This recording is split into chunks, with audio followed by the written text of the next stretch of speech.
Hey, hello everybody.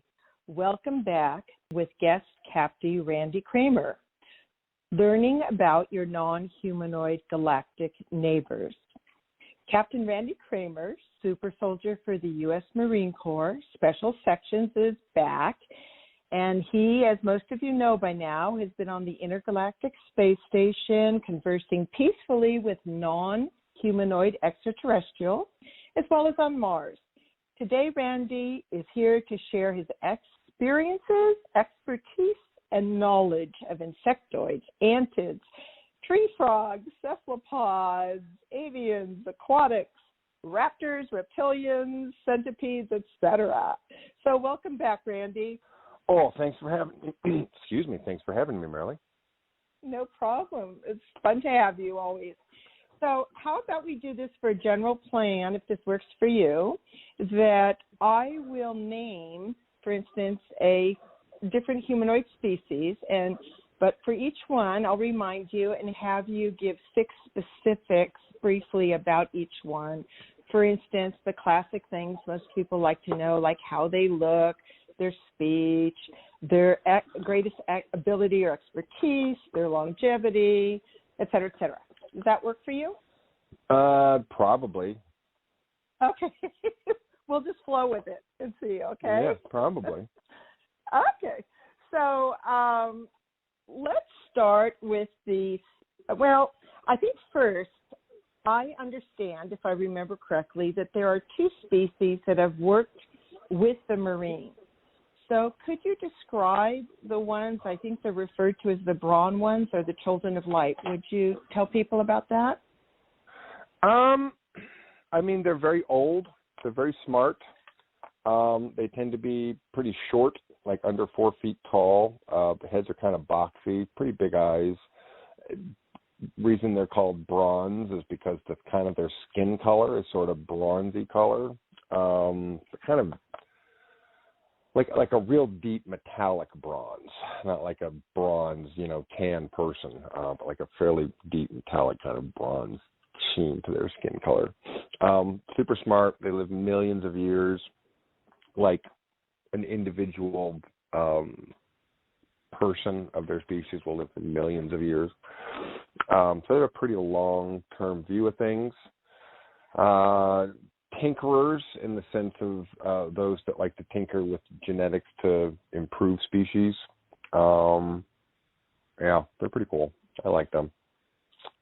Ooh, they sound neat. Now, did they first contact you, the Marines, and what was the purpose for that? What was their agenda? I'm not exactly sure who talked to who first, but their people started talking to our people at some point, and their prime suggestion to us was to spend some time focusing on psionic development and hive mind psionics. So we took that advice and decided to do that, which I think has been to our benefit and everyone's benefit in the long term. So could you describe what you mean by hive mind? How do you describe a hive mind? Hive mind, I think the best way that I can describe it is if one were to perceive themselves mentally in their own mental space, but we're also able to perceive on the very perimeter of that mental space other members of the hive mind, and be able to connect with those minds and those experiences, memories, thoughts, etc., and access that information as collective mind, not as singular mind. Interesting. Now, did that start the Marines? And of course, you were teaching a psionic class, which we'll introduce again. Did that start you and the Marines to move forward on psionic training, brainwave ability? That would have been before my time, as far as before I was born. But my understanding is, they took the advice and began a very serious psionic training development program. Neat. Okay. So now I assume this means you still keep your individuality, Because people have watched so many science fiction movies. No, they're people, not thinking like absorbed into the hive mind, Yeah, people. Fictional, like science fiction hive minds aren't how hive minds work. So even when I remember communicating with insectoids as part of an insectoid hive mind, yes, they still have individuality. They just, and I guess in the sense that something really, really basic, like two different insects in the same hive might have a different flavor that's their favorite or a color that's their favorite.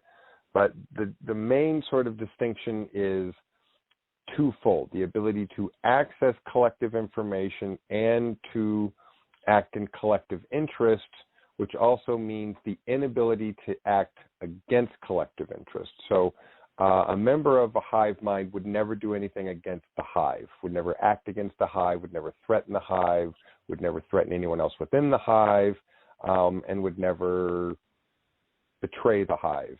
Those things would simply not even be possible or ever happen because of hive mind consciousness. Fascinating and great description. So you're saying as a species they came in and encouraged us to focus perhaps a little bit more on collective well-being. Would you say that?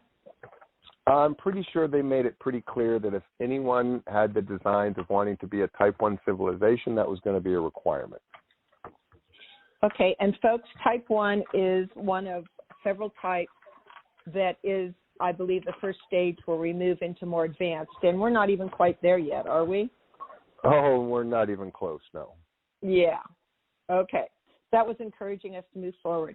Thank you, Randy. And was there a second species also that the Marines worked with? Or was the bronze the primary one? Certainly we have relationships with a number of species, but I would say as far as main technological development, psionic development, sort of the lead ET species on that has always been the bronze ones. Okay. But all right. we deal with a lot of different species, but I can't think of one other in particular species that would be. Okay. Fair enough. Okay, so why don't we start with the insectoids, antids that you met and dealt with, and kind of just as a reminder, how they look, their speech, their greatest ability or skill set, lifespan, and then I'll remind you of a few more things. Like indigenous insectoids from Mars, which are probably the ones that I have the most experience with. They basically, to me, look like a tall ant, maybe about 5.5 feet tall. They have ability to make a speech, but they don't really use speech. They're telepathic, so they don't really talk to each other, but they can make a sounds, sort of out of their breathing apparatus, but it's not really speech, and it's definitely not really how they talk. Their main strength is genetic engineering. More often than not, they will genetically engineer another insect of some type to do the job of whatever tool or machine that they might otherwise be thinking of doing. That's sort of their main deal. I don't know. I would say that their exoskeletons were kind of a dark brown. Not really black, but like a dark brown, a deep brown. Okay. Oh, and you had a funny story about how they view us around the exoskeleton thing. Oh, yeah. They think it's pretty gross that we wear our insides on our outsides. So for an insect, their exoskeleton is on the outside, and all their squishy bits are on the inside. We have our skeleton on the inside, and we're all squishy bits on the outside. They think that's very bizarre, and they think it's kind of gross.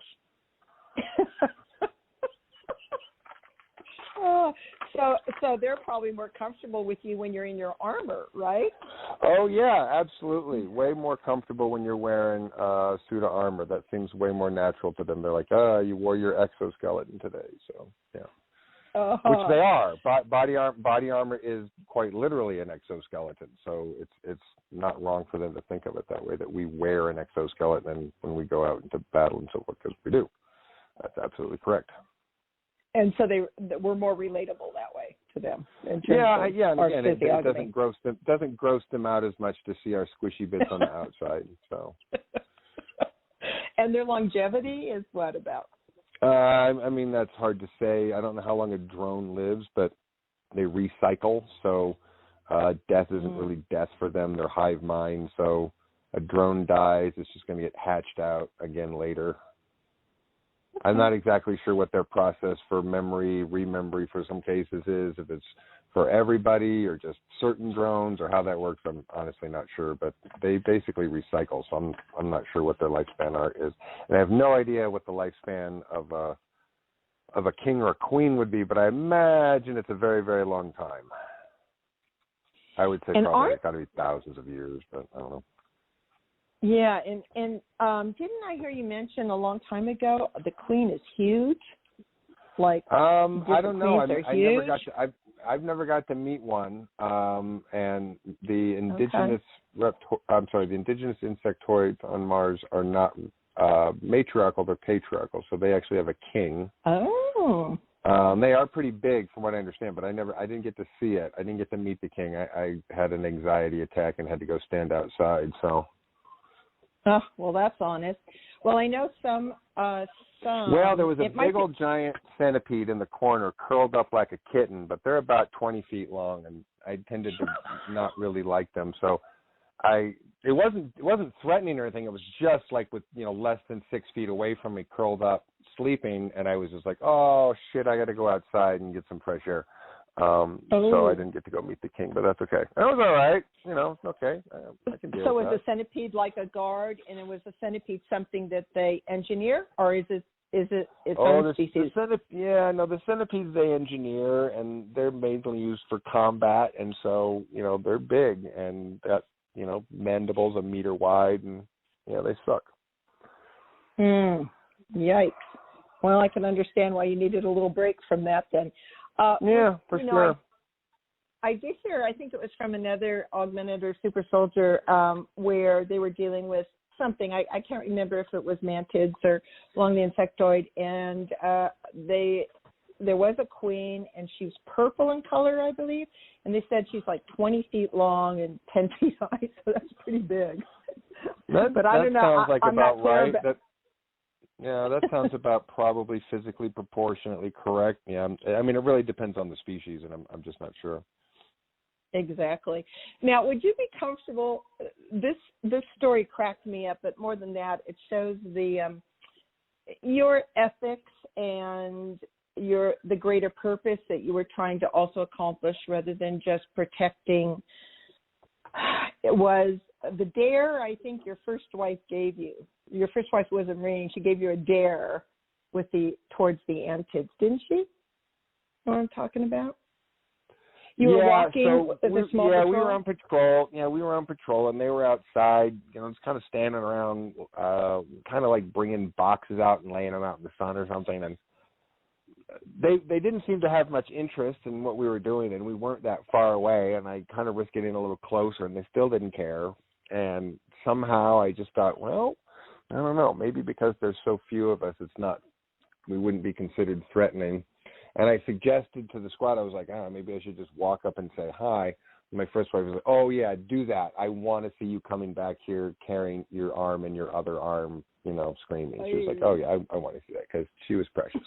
And so, anyway, so I did, and basically introduced myself, and the insectoid that was standing there introduced himself back. We had a little chat, and anyway, arranged a meeting. Did you chat telepathically or what? Oh yeah, of course. Yeah. No, I walked up and waved and verbally, said hello, but I wasn't sure what was going to happen, and yeah, he responded telepathically. So they're pretty mentally strong.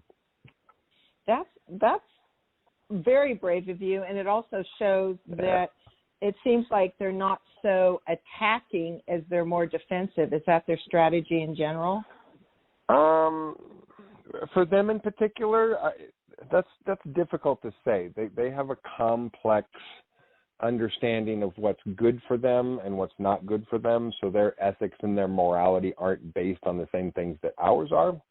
I wouldn't say that makes them bad at all. I would just say that it means that if we presume in some way that they're thinking or judging or determining things in the same reason that we would based on what we think is good or bad is probably not going to be the same decision-making process they would go through. So in my experience, they tended to be situation responsive. So the more aggressive you want to be with them, the more aggressive they'll respond. The more sort of non-aggressive you want to be, the more willing they might be to have a conversation. But I don't understand them well enough to know all the things that they like, don't want, considered good or bad. But I would just strongly suggest that people who think that other species, and some do, but to think that presumably that all of these other species think like we do, have the same value system we do, have the same morals or ethics that we do is just not correct. That's a good point. Now, what came out of your bravery of going up and starting a telepathic connection? What came out of that? Some meetings between diplomats and the Insectoids, so, ended up being a good thing. Wow. So weren't your higher-ups or your command structure pretty surprised or appreciative? I mean, a little bit, but, it's whatever. I was just doing my job. So it was I winged it one day, and it happened to go right, and, yay team. Yay. And you won the bet. Okay. Pretty much. Yeah. Okay, so... and the objects they were putting out in the sun or something? You said they were setting stuff out? Yeah. Apparently, I found out later that they were using the UV in the sun to sterilize instruments or something. So, anyway. Yeah, that's very clever. Yeah. Okay.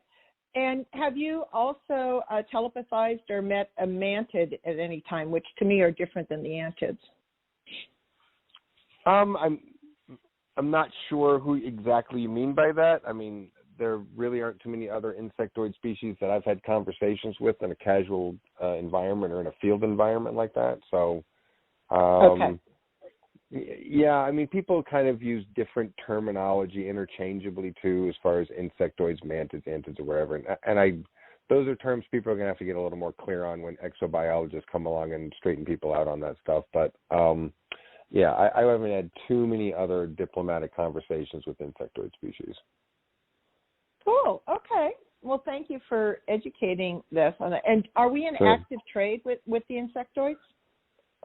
Do we trading any items? My understanding, my understanding there is. I honestly am not sure what we're trading them for. What we're probably trading them something in large quantities of minerals that would take them longer to gather than we can provide them to them in exchange for some technology or, scientific development program, because that would be the most valuable thing from them is their genetic engineering mastering. Yes. Okay, great. Fascinating. Yeah. Okay, what about the tree frog? I can't pronounce that species. You're going to have to tell me it, but can you tell people a little bit about that? And the Trogdobogdians. Yeah, it's a fun name. The Trogdobogdians. Yeah. Okay. So yeah, Bogdia is a star. Trogd is the name of the planet. So yeah, they're the Trogdobogdians. It's a fun name. And they evolved from a tree frog species on a pretty big planet, I want to say it's got to be over 3.5, 4 Gs or something like that, in a red star system. So they evolved tree frogs, which, I don't know, if you think about what a tree frog does, it sits in one spot and it stares at things for long, long periods of time. So in some ways, they're kind of predisposed as a species to be really good meditators. So they advanced mentally and psionically pretty quickly because their tree frog genetics made it very easy for them to sit in one spot and stare off into space and go into, altered consciousness states pretty easily. It was pretty easy for them. So they developed pretty quickly. Again, they're very old. They're of the only 2 species that I've ever spoken to that have this age and longevity are the bronze ones and the Trogdobogdians, and they live millions of years. the Bogdians, the one that I talked to was very chatty, offered up a lot of more information than I ever was really asking for. Yeah, I mean, just seemed real. I mean, just I don't know how else to say when I say chatty Cathy. I mean, just someone who was just really eager to answer my questions, provide information, say, oh, I mean, let me answer that for you, and let me explain this to you, and was just very eager to explain, which I felt quite, privileged and graced to be able to hear such information for sure. But yeah, anyway, he was very, very, very really deeply informative. To the point, I mean, this was a completely telepathic conversation. He was providing massive quantities of information. He was talking about swaths of history that lasted millions of years. And so I had a headache for no less than 3-4 days afterwards. It was definitely a strain on my cranium to have that much information pushed into my head in such a very short period of time. So yeah, I had a headache for about 3 days after that, but they're fascinating, absolutely fascinating. They have mastered the ability to build a Dyson sphere ship. So for anyone who doesn't know, a Dyson sphere is a ship that has a star at the middle of it. So the shell of the ship would be the diameter of the orbit of the planet Earth. So if you started building an exterior of a ship where we are now and built it all the way around the sun, contained the entire sun inside of it, so that the interior of it was essentially all in the Goldilocks zone and the sun is at the middle. So the entire inside of the Dyson sphere at that point becomes habitable, a habitat.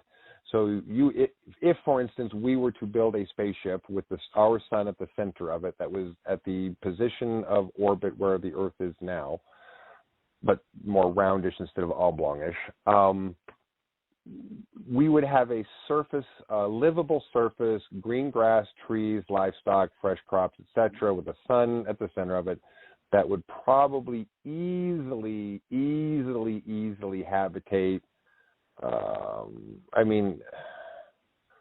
Probably more than 200, 300, maybe even more than half a trillion people. Woo! Wow. Yeah, a lot. Wow. Comfortably spread out with lots of space and elbow room between your neighbors, not packed in like sardines in any way, shape, or form. That's everyone having a lot of personal, comfortable space, and you could still have a half a trillion people habitating the inside of that thing.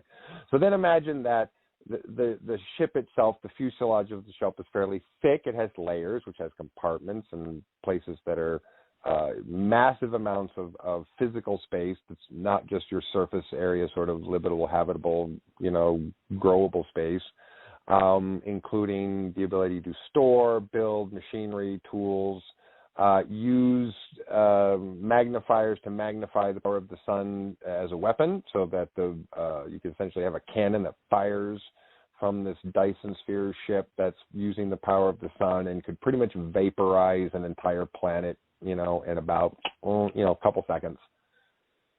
Ooh. So how long does it take them to build this ship? You said they live millions of years old. Yeah, millions of years. And I remember asking that question, and the answer was, oh, not long at all, only about 185,000 years. Oh, my God. Wow. Yeah.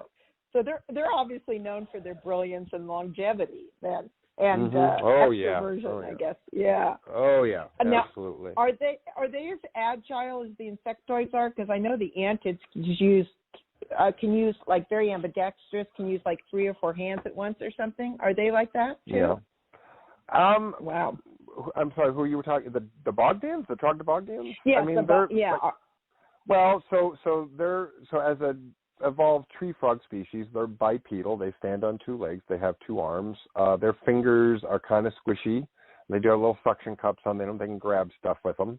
But yeah, they're definitely very agile. But their head is probably almost 2/3 of the size of their physical body. Their head is huge. So they're really, they look a little weird in that sense, that you see this really big head and a really tiny body attached to it, and you're like, what is happening there? But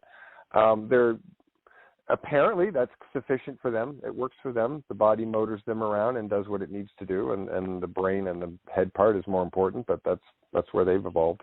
Really big eyes, really really big eyes. Like I'd say, at least 6 inches in diameter, like 6-7 inches in diameter per eye. They're really big. Whoa!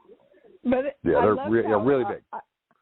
I love how gregarious they sound in a certain way. At least they're really cool. They're really nice. When you kind of think about it, tree frogs aren't predators. And so, they don't really have predator genes. They don't really have predator instincts.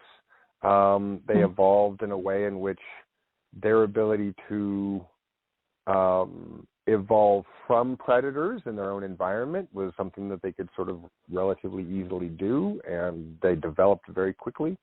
So, they've never really had to address sort of naturally aggressive or naturally violent or sort of predatory instincts. That doesn't mean that they can't fight if they feel like there's a good reason to, but they have very calm and very personable demeanor, for sure. Well, they don't need to fight if you own a moving planet, bigger than planet ship that can destroy you immediately. It's probably everyone kind of gives them some space. To put that in perspective, that's a ship that's as big as like a third of our entire solar system is the ship. It's really big. God. It's really, really, really, really big. If there was a train that went around the edge of it, I don't know how many weeks or months it would take you to take that train. It would have to be some ridiculously fast train to get you from point A to point B. We're talking about that distances that are, if you wanted to go halfway around the inside of the sphere, that's the distance of traveling the width of the planet Earth, 50 times or 100 times to get from that corner to the next corner. It's that big. You wouldn't be able to see from one end to the other. You wouldn't be able to see, it would be the distances would be so far, you wouldn't be able to see the whole thing from the inside of it.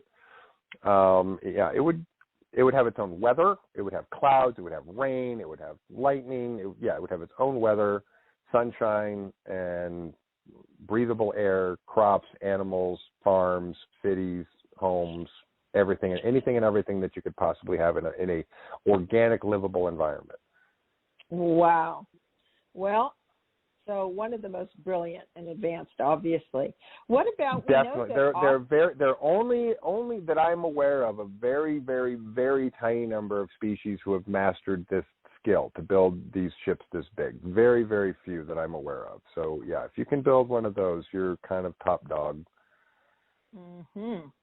Now we know from zoology and stuff that cephalopods or octopus, I don't know if that's also octopuses cuttlefish. or octopi. Octopi and cuttlefish. Okay. Anyone who doesn't know anything about cuttlefish. Smart. Anyone who doesn't know anything about cuttlefish can pull up a video on cuttlefish. They're incredibly intelligent. They communicate through color. So they literally change the color and not like slowly. They flash colors like rainbow light shows on their skin as they communicate with one another. It's a pretty interesting thing. So they communicate with literally the physical light that changes on their skin is a form of communication. They're incredibly intelligent, super smart brains. They're super, super kind of old, like sort of prehistoric kind of species almost, but they're a really, what we know about cephalopods is they are wicked, wicked smart. They're octopi that, live in aquariums that find their way out of their habitats, crawl across the floor and, almost escape out the door.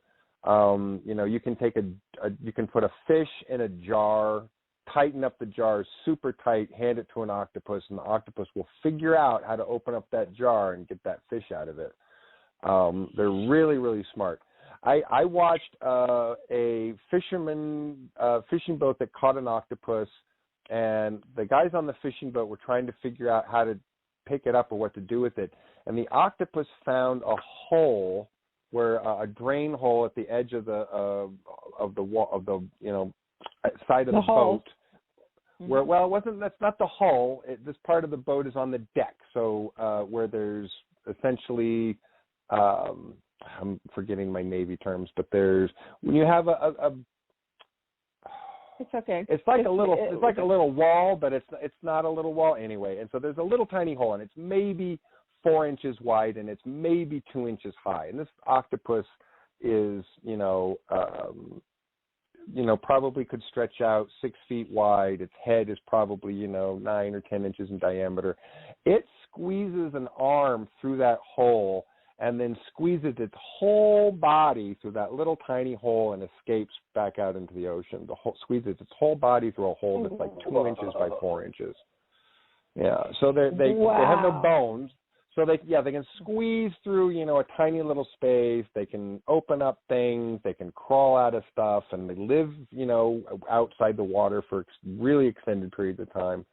So even though they're an aquatic, species, they have been known to crawl out, and survive for hours and hours and hours and hours and hours outside of the water. So they're incredibly advanced just as a biological animal that we understand them. So species that are based on like cephalopod evolution, brilliantly smart, wicked smart. Like, did you have a trade agreement with one?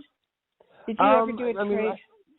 I mean, we were sitting down having a conversation with some diplomats about a trade agreement, and it was definitely psionic telepathic communication, but they also have a communication scheme that happens with the changing of the color of their skin and so forth. So while we were communicating with them and while we were communicating psionically, you could still see, them changing colors and so forth in a way in which was obviously related to what they were saying. So it had to do with the communication, but it's not like anyone was looking at the color changes going, oh, I totally understand what they're saying in color. But you could see that it was communication and see how it was relevant to what was being said. Now, is it kind of like the Arrival movie where they showed a octopus ET that was able to do kind of mathematical and symbols and communicate? So the heptapods in the Arrival were not cephalopods. They're heptapods. And heptapods, as they define them in the movie, are quite different and are not cephalopods. Heptapods have 6 legs, or is it 6 or 7? I forget. 6 or 7 legs. Octopi, cephalopods do have 8. And the heptapods from the Arrival had fur. They were furry, so they had a mammalian trait to them as far as having external fur on them. But yeah, they had like big long legs that they were walking on. One of my favorite movies, by the way. Me too. I thought it was so underdone and so beautiful. Don't they have like some ridiculous, like able to reason at warp speeds in their head or something? Aren't they really bright? They have, I mean, their brains are, I would say, some of the most biologically developed brains, that I'm aware of or that we know of. So they have really, really quick thinking, fast thinking brains for sure. They're very, very brilliant. Very brilliant. Okay. And what was the trade agreement discussing? What was the exchange with the Cephlapod? I mean, it had something to do. It's something to do with minerals. Something that they had an excess of. Something that we had an excess of. That we were trying to negotiate a trade agreement on. Something mineral related. I'm not sure exactly what it was again. Okay. Avians, bird, avian, non-humanoid. You've come across them? Almost none at all. I mean, I've seen some in passing that seem to be kind of feathery, but not in any way that I would say was obviously bird-like or avian. So I've never seen a bird person or an avian person that seemed like it was like really a bird. I've seen bipedal species who appear to have some feathering on their body, which makes me think that they're, some sort of evolved avian species, but I've had very little contact with them, so it's definitely not my area. What did their heads look like? I was just curious. So they're bipedal, but they have feathers all over? No, I wouldn't say all over. That's the other thing. They're not completely feathery. They have feathers, but that doesn't mean that they're completely feathery. Kind of depends on how much clothing they have on or what they're showing and how much you can see. It's not like they're completely covered with feathers. So, yeah. I mean, how would I say? In fact, they looked pretty hybridized, to be honest with you, as far as what was happening with their facial features and what was happening with the feathers. I was releasing some kind of mammalian avian mix there, but I'm honestly not sure. They did not look like any kind of a pure avian or pure bird species. But that's my guesstimation from what I was looking at as a trained observer, not because I have any more familiarity with them than that. And what about, you obviously dealt with reptilians on Mars. What would you say about their top abilities, their longevity, their skill set, their longevity, their speech, how they look, kind of thing? They probably would have to stand out as the most formidable psionic warrior species of their stature, meaning of their height and size. Yeah, unquestionably, the most powerful, accomplished psionic warrior species of their stature that I've ever met. Okay. And on Mars, I'm not sure about lifespan. I'm not sure about lifespan, other than I think we're talking at least a few centuries, per individual there, but I'm not entirely sure. We never talked about birthdays. Okay. And super warriors and the best. The best, yeah. Were they pretty much the most intimidating ET species you've ever met? Nope. Not the most intimidating, but not the most intimidating. Maybe the most fierce. The most intimidating were quite a bit taller than that. I mean, they were like 18, 19 feet tall. That's a little more intimidating, when they're big. So. Whoa. Were those Dracos or some other? What was that? No, just hillbilly losers that needed their teeth knocked out. Okay, but were they humanoid or what? Like, yeah, I mean roughly. I mean humanoid is a tricky thing. I'd say that they're like a bipedal mammalian species. I think probably fair to call them, similar to sort of some kind of pre-Adamites or something like that. But they were. Oh, okay. Let's just say they'd gotten off the track, for some time, and they had been living like hill folk for quite a while, and they just needed their teeth knocked out. But they were intimidating because they were big. So they had big swords and big clubs. So something 18 feet tall swings a big club or a big sword at you. It's intimidating. Whew.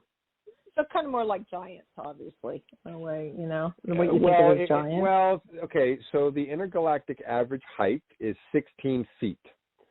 So an 18-footer would not be considered a giant. An 18-footer would consider to be slightly above average intergalactic height. We're kind of wee. We're a bit on the wee side. And so we're kind of hobbit size.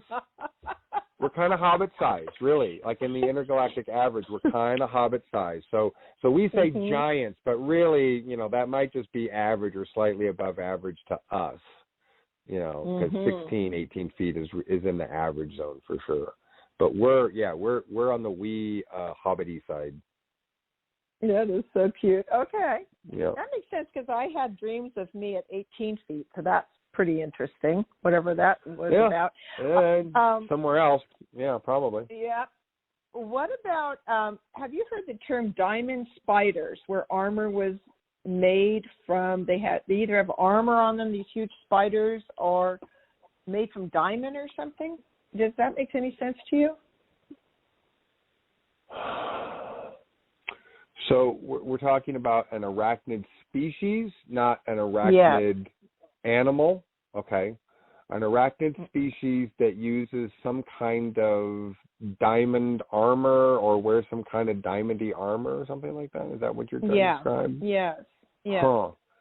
That's interesting. Like when you say that, I seem to vaguely have a photograph of something that looks like that in my brain. I'm not really sure what the context of it is, though. So whatever my interaction was, must have been very casual. So I don't seem to have any depth of knowledge about that, but I do seem to have a picture of that in my head somewhere. So I'd say I've seen that, but I'm not sure if that was actually I saw it in person or was just in an exobiology class. Could have been just an exobiology class because it seems like it's a static image in my brain, so it doesn't seem to have any movement or dynamic motion to it. So I think it might have been an exobiology class. Sorry, terminal exobiology class, which is how to kill stuff that's not human. Yeah. Well, there were some Vietnamers, and there were some stories about Angkor Wat being attacked by giant spiders at some point too. I don't know. So I will say this. I had a chance to work with a Vietnam veteran personally who was having some issues retrieving some combat sort of PTSD memories. So I assisted in the process of helping him walk through that, and he had a very, very, very, very clear, vivid memory of being a part of an Army unit who what seems to have happened is that someone disturbed their home, these spiders. They were not happy about it, and came out in kind of fierce numbers, and I can't say this for a fact, but it seems from what I've been told that the entire Vietnam conflict may have been a cover for this war with these spiders. Actually, the entire war may have been a cover for that. Yeah, I've been told the same thing. That in some relationship to gold too, like retrieving gold. It's always about gold. It's always about gold. Gold is valuable, but I don't know about that in particular, and I can't say much more just because I haven't had an official conversation with anybody or asked for a briefing on it. But from what he told me, and then when I went to talk to Julian about it, my brigadier, and his response was, yeah, it ended up being a bigger deal than they wanted it to be, and the military action and the cover up for it seemed to have extend far and wide. So anyway. Okay. Now, what about aquatics? There's so many different kinds. There's the mirror people. There's our cetaceans, whales and dolphins, some serious, I think, B that were ETs. But didn't you come across at least one unusual? Something aquatic beyond that or anything like that? Well, did you have to communicate with? Well, I mean, certainly a few, mostly, again, in, like, diplomatic negotiations, like the Cephalopods. Yeah, most of the time I've spent out of the water. So I can't think of off the top of my head if I had a conversation about that before of what other like aquatic species. I mean, I've certainly had some experience with.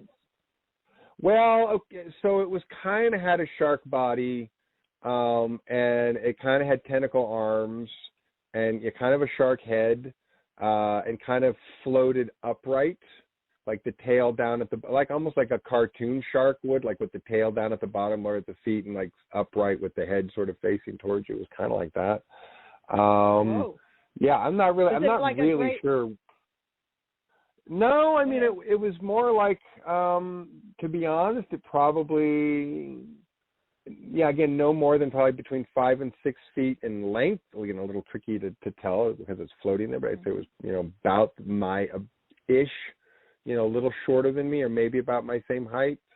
And definitely had the teeth. Teeth. That must have been a little weird. It was, and again, the tentacles, to be honest, seemed like that could have been a genetic engineering addition that could have happened way earlier in their evolution when someone said, these guys need something to manipulate stuff with. Let's give them some tentacles.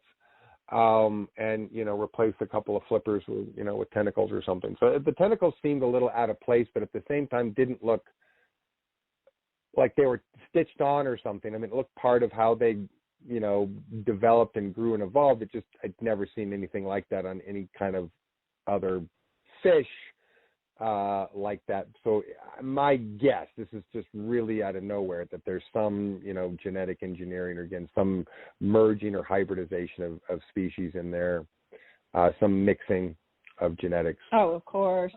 I don't know if people realize how common and how many species play with genetics and hybridization and everything out there. Let me put it this way. Once a species understands genetics, they'd be stupid not to use them to advance themselves.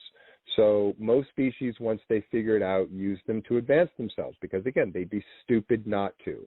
So now they don't always do it right. They're not always smart about the way they do it, but it would be absolutely the dumbest thing ever to not use that technology to develop and advance your own species faster. They don't, like that, don't always do it right, but it would be dumb not to. Yeah, I agree, because there's just so many that I've studied that are just like always tinkering, always playing with that. And so what, do you remember what the shark species was trading or interested in at all when you telepathized with it? It wasn't a trade agreement discussion, by my understanding. It was what we call an initial contact. An initial contact is more of a casual conversation about who their species are, what they do, what they like to do for fun, what they eat, what's important to them, and we sort of have the same. It's a big get to know you conversation. Oh, cool. Okay. Yeah. Well, that's so neat. What about raptors, which of course live in the earth and also are spacefaring? Do you want to tell people a little bit about that? Yeah, they're a Saurian species, Saurian, like dinosaurian without the dino. And they, my understanding, they're very intelligent, pretty organized species, also better than average warrior species. My understanding is that if in the past, non-raptors wandering into raptor territory could end up finding themselves on the menu. I am to understand perhaps that is no longer the case. Maybe someone high up in the chain of command has said no more eating people, and that's a pretty significant thing if that's true. I don't have a confirmation on that, but that seems pretty interesting, and would also go in line with progressive diplomatic conversations and relationships that we have with them. I got to meet one raptor personally who was a judge, and I had to sign a bunch of stuff, and he asked me some questions, and I had to, raise my right hand and swear some stuff in front of him, and then he signed off and stamped something for me. So that's really my only personal interaction, which was this raptor judge. Now, was this raptor? I will say this. I will say I want to sort of add this one point about that, because one of the things that I couldn't stop thinking about the whole time that we were talking is that he had these reading glasses on the end of his nose. And so he would, look down at the papers through his reading glasses and then do that thing, where you look over your reading glasses up at someone in front of you, and it gives you that sort of look. And I guess the learning experience from that was we're not the only species that can get eye strain and need reading glasses. Wow. Now, I know about two species. I know about the ones that are show up in Jurassic Park movie. And then the ones you're talking about, though, are they bipedal? To my understanding, they are, yeah. But the one the judge you saw, for instance, can you describe? Two legs, two arms. Yeah. Okay, and then the face looks like what? Well, I mean, kind of a longer neck, longer snout, rounded head. So, I mean, when people say raptors, I get that. I'm not sure that I would say like a velociraptor. I would almost say maybe more like a diplodocus, but that's, me. Mm-hmm. Okay. Well, I know you're exact. like a diplodocus with a bigger head. Okay. With a bigger cranium. I know you're exact, and So obviously very brilliant. Very smart. Yeah, very, very psionically developed. The conversation was entirely telepathic. I mean, there was paperwork involved, but the conversation was not a verbal conversation. Mm-hmm. He was obviously very smart, and I was advised before I went in to be very nice and very professional and very respectful and say or do nothing untoward and so forth. So I was told to be on my best behavior, which of course I would be, but it was clear to me that I was to go in on my best behavior and not in any other way. So I behaved myself. And even though they're telepathic, did you happen to hear them make any natural sounds? You know, like did he? Not really. He kind of kept doing this thing. Like if you've ever heard someone kind of roll their tongue in the back of their mouth and they kind of kind of like that. He kept doing something like that and making a noise like that, but I don't know if it had anything to do with speech or if it was just, him flicking his tongue in his mouth for, whatever reason he was doing that. It didn't seem to be directed towards me, whatever was happening or whatever the noise he was making, so I didn't feel like I should take it personally or even think too much about it. But he seemed to make this sound like he was, rolling his tongue or, kind of clicking or sucking on his tongue in the back of his mouth like someone. I mean, I don't know. I've heard human beings do something similar, so it was something like that. I didn't stop and ask him or look into his mouth, so I'm guessing to the best of my ability.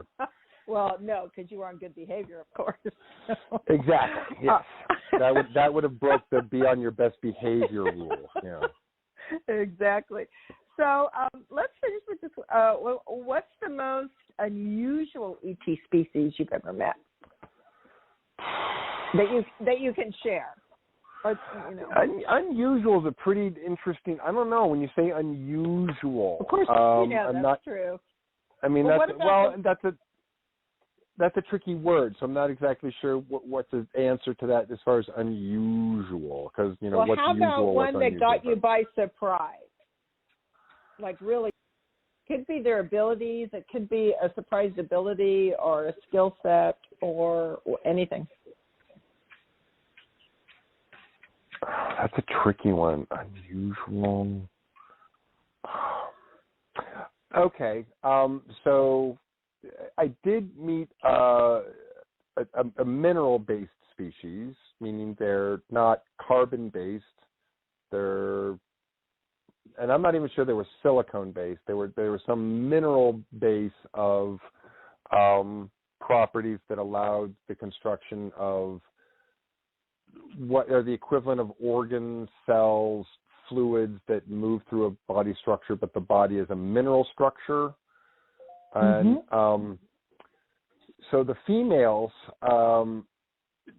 tend to have this ability to grow their physical form in a way that they want to. They can kind of grow their bodies to be a shape that they want. And so I remember meeting this female of the species in the ambassador when I was hanging with the ambassadorial corps, and she was very attractive. So this is a mineral species that doesn't like breastfeed its young, but she had breasts, and she had this really ornate kind of thing going on the top of her head that sort of looked like coral coming out of the back of their head. And I remember that the senior diplomat later just saying to me, he's like, that's not natural that they look like that. She's choosing to look like that because it makes other species look at her more favorably.